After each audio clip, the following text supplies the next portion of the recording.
여러분 반갑습니다. 박명용 목사의 지성적 영성 생활 메시지 5번째입니다. 오늘은 좋은 마음밭이 됩시다 라는 제목으로 은혜를 나누고자 합니다.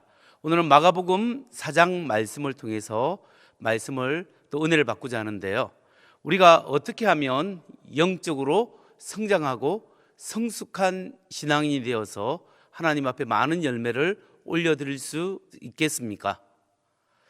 예수님께서는 그 방법을 마가복음 4장 씨 뿌리는 비유를 통해서 우리에게 알려주고 있습니다.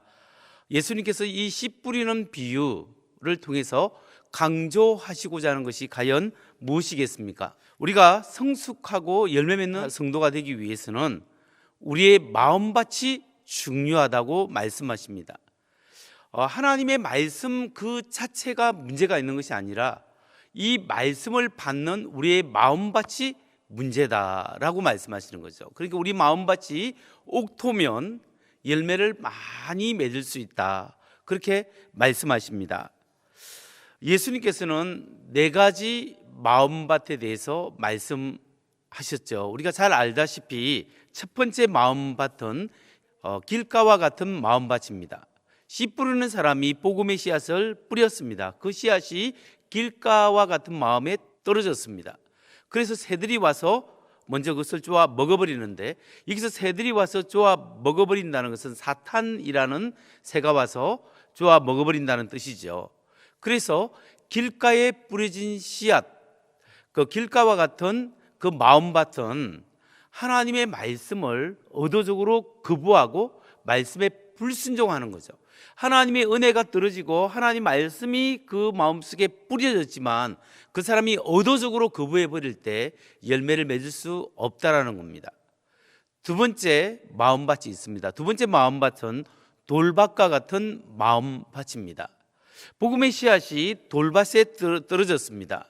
그런데 이 돌밭에는 흙이 조금 있기 때문에 싹이 나려고 합니다. 뿌리가 생기고 싹이 나려고 하는데 이 강한 햇빛에 말라 죽어버리는 거죠. 이 말은 믿음이 우리 마음속에 떨어졌을 때, 어려움이 생기고 문제가 일어났을 때 곧장 신앙을 포기하게 되는 사람들, 그 자신의 삶의 생활에 어려움이 생기고 문제가 생기고 예수 믿는 것 때문에 불편함이 있으면 신앙을 내려놓고 포기하는 사람들의 마음밭에 대해서 말씀을 하고 있습니다. 세 번째 예수님께서 말씀하시는 마음밭은 가시덤불과 같은 마음입니다. 복음의 씨앗이 가시덤불이 있는 곳에 떨어졌습니다. 이제 씨앗이 뿌리가 내리고 싹이 나고 줄기가 이제 나서 성장하기 시작합니다. 그러나 열매를 맺을 수가 없죠. 왜냐하면 가시덤불이 그 영양분을 빨아먹어버리기 때문에 이것은 자라나는 것 같으나 더 이상 자라지 못하고 열매를 맺지 못한다는 거죠. 이 가시덤불과 같은 마음은 과연 어떤 마음이겠습니까? 가시덤불과 같은 마음을 가진 사람은 예수님을 믿으면서도 한편으로는 하나님을 섬기고 한편으로는 세상 것에 우선순위를 두는 사람의 마음을 말합니다. 예수님에 대한 믿음과 헌신보다는 자기 자신의 그 욕망에 더 관심이 있는 거죠. 그러니까 교회 다니면서도 내가 어떻게 하면 잘 먹고 어떻게 잘 살 것인가, 어떻게 나의 이 자아를 실현하고 나의 꿈을 이룰 것인가, 여기에 대해서 관심만 있는 사람, 이런 사람은 신앙의 열매를 맺을 수가 없다고 이야기합니다. 여러분, 예수님을 믿는다고 하면서 한쪽으로는 세상에 마음을 두고 다른 한편으로는 하나님께 마음을 두고 숨기는 사람의 마음을 가시덤불과 같은 마음이다, 이렇게 우리 주님은 표현하고 있는 거죠. 그런데 문제는 이렇게 교회 안에서 이렇게 신앙생활하면 두 마음이 나눠져서 두 마음을 가지고 한편으로는 하나님, 한편으로는 세상을 향해서 나눠진 마음은 사실은 예수님의 제자가 아니라고 말씀하고 있다라는 겁니다. 그렇다면 진짜 예수 믿는 사람의 마음은 어떤 마음이겠습니까? 진짜 예수 믿는 마음은 옥토와 같은 마음이다, 좋은 밭과 같은 좋은 땅의 마음이라고 말씀하고 있습니다. 그래서 30배, 60배, 100배의 열매를 맺게 되는 거죠. 그렇다면 이 좋은 땅과 같은 마음, 이 마음은 어떤 특성을 가지고 있겠습니까? 좋은 옥토의 마음의 특성은 뭐냐면 우리 주님께 우선순위를 두는 마음입니다. 우리 가장 중요한 것 중에 많이 중요한 것들이 있지만 예수님이 최고로 중요합니다. 그리고 하나님의 일에 내가 사용되고 있고 하나님의 일에 동참하고 있다는 것 자체가 가장 귀중한 것입니다 라고 고백할 수 있는 그런 마음, 그리고 그 옥토의 마음은 하나님의 말씀에 부드럽고 순종하는 마음입니다. 하나님의 성령께서 여러분 말씀을 통해서, 성경 말씀을 통하여 말씀하시고 성령께서 직접 여러분의 생각과 여러분 마음속에 말씀하실 때가 있습니다. 그때 하나님의 말씀이 내 마음속에 부딪힐 때 내가 아멘 하고 그 말씀에 순종할 때 열매를 맺게 되는 거죠. 하나님 제게 말씀해 주세요.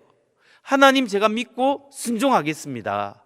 이런 마음으로 하나님 앞에 나아가는 사람에게 하나님 앞에서 열매를 맺을 수 있다는 것을 믿으시기 바랍니다. 여러분, 여러분의 마음밭이 중요합니다. 여러분은 어떤 마음밭을 가지고 계십니까? 한쪽으로는 하나님, 한쪽으로는 세상, 양다리를 걸치면서 아직도 살고 있습니까? 아니면 하나님께 전적으로 헌신해서 하나님 앞에 순종하는 삶을 살기 원하고 하나님에게 말씀하여 주세요, 내가 그렇게 살겠습니다 라는 마음을 가지고 계십니까? 선한 열매는 하나님 말씀이 주어질 때 주님 내가 그렇게 살겠습니다, 내 생각과 내 의지와는 다르지만 하나님의 뜻이면 하나님 말씀에 내가 순종하겠습니다 고백할 때 하나님께서 그 마음을 통해서, 그 부드러운 마음을 통해서 하나님께서 열매를 맺으시고 그리고 영광 받으신다는 사실을 믿고 하나님 앞에 옥토의 마음이 되시는 여러분 되시기를 주의 이름으로 축원합니다. 기도 제목을 나누겠습니다. 우리 마음이 옥토가 되어 하나님 부드러운 마음으로 하나님 말씀하실 때 순종해서 하나님의 뜻을 이루는 그런 사람 되게 해 주십시오. 우리 함께 잠시 기도하겠습니다.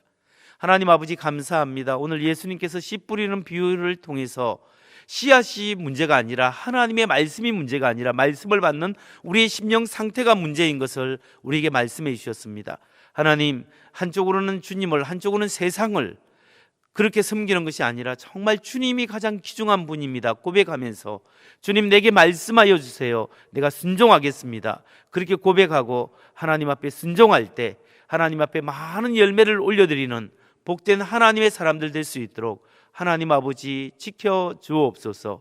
감사드리며 예수님 이름으로 기도하옵나이다. 아멘. 내일 뵙겠습니다. 평안하십시오.